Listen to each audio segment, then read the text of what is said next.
So I work for a big industrial company. I'm a designer, and I thought about a couple things I could talk about. So one of the things I thought I could talk about is how sort of the presentation layer has gotten so easy to develop for that we can instrument and do all these really cool things. But I decided I didn't really want to talk about that. And then we're building a platform. A lot of people are talking about platforms, how we need to build things that allow us to connect our world. I'm actually surprised that no one really talked about the cloud too much tonight, because I think it's sort of a fundamental piece of glue for putting this all together. This is Mark Andreessen's op-ed from about 2 years ago around software eating the world. And he was philosophically saying that how is sort of figured out, it's the what and why that we have to kind of address. And without it, we wouldn't be able to put all these things that we've been talking about tonight together. But I don't want to talk about that either. Let's see, here we go. And then Jeff kind of stole my line here when he talked about value. And this is the Wikipedia description of the Internet of Things. And in this, I didn't see people very often. It was just sort of about stuff and about technology and RFID and connecting. And I think it kind of misses the point a little bit, but I really like his definition, so I wish I could have put that up there because that was really great. So what I really want to talk about tonight is this. We often forget to talk about people. And how do we design for people? And how do we make the Internet of Things useful? And I think we have, and this is sort of connected to what Jeremy was just saying, we have an opportunity. Either the next generation is going to be relegated to doing some things which are probably a little bit onerous because all these systems are going to do them for us, or we're going to create experiences that are meaningful for people and let them take advantage of it. And it's this community that kind of has to have the responsibility to figure that out. So what I thought I'd do is share tonight are 5 design principles for the Internet of Things that will make it all about people. So number 1, design for context. So this is my favorite slide. I use this slide all the time at work. And this little girl is special because she lives everywhere. She lives in Sao Paulo, she lives in San Francisco, she lives in Berlin, she lives in Bangalore, and her experience with technology is totally different than ours. She's got a device, her parent probably gave it to her, she's playing a game, maybe she's connected to a social network, she probably doesn't even know. But what do we know about this picture? Well, she's in an urban environment. She's in the ambient commons, is a term that Malcolm McCullough has kind of coined around the digital space that we have that has traces of information around it. She's triangulated. The device knows where she is. She's connected to the cloud, so some back-end system knows what she's up to.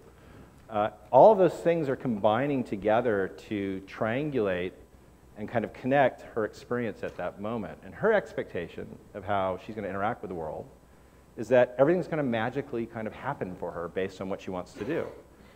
And at my studio, we call that the offer. And the idea is that software that we design, that we interact with, should do everything we need it to do, but only in a temporal moment, the moment that we're operating and working on. And when we have the Internet of Things connected, we can string all these things together. So the space knows that she's there. The device knows that she's there. The things she's interacting with know that she's there. The back-end systems know what she's trying to accomplish. She has a goal. We create an offer for her so that she can be successful in whatever she wants to do. And so I think this notion of designing for context is really important. It's not about designing for mobility. It's not about designing for wearable.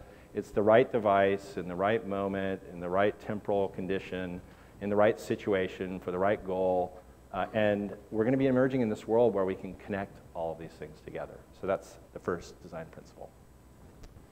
Number 2, design to make us smarter. We have an obligation to take the information that we have at our disposal and all these streams of data and provide it back to us so that we can make better decisions, so we can be more actualized about our world. And this is automatic. I don't know if anyone here have automatic in their car. A couple people. So I have a really long commute. I was totally in denial about my long commute. And I got automatic, and now I've changed my behavior. I leave earlier in the morning. I leave work a little early. I have a different route because it taught me about my behavior driving. And I learned something in that process. And this notion of making us smarter is an obligation, I think, that we have as we move forward. So when we design experiences for each other, we have to design experiences. One of the benchmarks has to be make me smarter, make us collectively smarter as we move forward. And with the avalanche of data that we have, I think that's going to be a really great opportunity for us to change behavior in the ways that we want to, hopefully for the betterment of everybody. So that's number 2. Number 3, design to connect. We have this opportunity to connect us to expertise when we have a problem, or when we have an issue, or something that we need help with.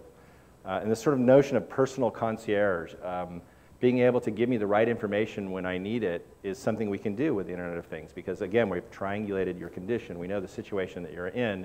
We know what you're trying to accomplish, and if you stumble, then can't there be someone who can help me? And now that could be a digital assistant, back-end systems that provide things that you need to learn, sort of what Jeremy was talking about, machine learning. Or it could be a human being that might have some expertise. This is a picture of a field engineer, and this guy is close to retirement. In the company that I work for, about 60% of our field engineers are within 5 years of retiring. It scares the hell out of us, because they have all this domain knowledge that when they leave, they're going to walk out the door. And we make machines that last sometimes for 40 years. So if we can design to connect the next generation of field engineers who go out into the world and interact with sort of the Internet of really big things, can contact one of these guys who might be retired but might want to work 4 hours a week, and say, look, here's something I know about that particular piece of equipment. When it looks like this, you got to do this kind of maintenance on it, and be able to capture that. So enabling us to have connection as human beings is a fundamental thing that we all enjoy. Let's empower that so that the experiences that we create allow us to connect to each other in a moment's notice. So that's number 3. Number 4 is around designing for ops or operations. It's kind of not understood, but this is a picture of a operations center that manages 2,000 gas turbines around the world.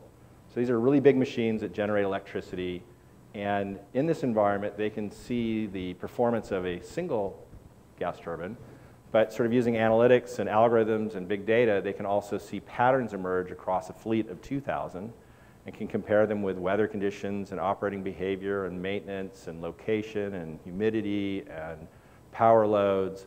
And they can make good decisions and support for the customers that are, have opted to be sort of observed in this operational environment. And this is not an uncommon concept. If you see an IT network operations center, you see that kind of concept. But this idea of designing for ops is going to happen to everything, right? The moment we have huge data streams, we're going to have an ops center for a hospital. And what does that look like? In the ops center for a hospital, we'll track all the machines, all the patients, all the procedures, all the clinicians, and be able to dispatch all of those things together in a way that provides better outcomes for health, lowers costs to deliver it, keeps you in the hospital. You spend less time in the hospital instead of keeping you in the hospital. It allows us to identify disease vectors. Sepsis is the #1 killer in hospitals, just infection. So it would allow us to find out where in the hospital it's happening quicker. So think about that from the hospital level. Think about a high school that operates with an ops center. What happens there? They're dispatching students. They're seeing what's going on. The impetus to have operational thinking will dawn on just about every human activity. And it's a little scary. And we better design that in a way where it makes sense and we allow people to kind of learn and have situational awareness and understand what the roles need to be in those places where operations happen. So we need to learn how to design for operational support.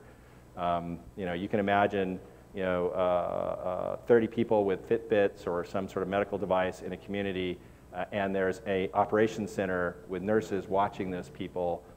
What is the interaction that they have in there? So we have to design for those kinds of environments, and we don't have a lot of skill or expertise in how to do that, so we need to learn how to do that. And then the last one, number 5, is really around designing for self-meaning. This is a little bit about mashup. Every one of us will have some piece of information that we find important to ourselves and something that is valuable. And we need to be able to find that information, define it in a way that it makes it meaningful for us, And if we can do that in a way where you don't have to be a designer or a programmer to do it, and you can kind of connect and make a, a slice of information that's valuable to you, and then share that with communities of like interest, then we're going to learn a lot more about how the planet operates, how we operate as human beings in the planet, and we're going to be able to utilize resources and the things that are important to us in a much better way.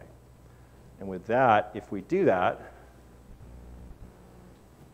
we hopefully will have a happier generation ahead of us. And thank you very much.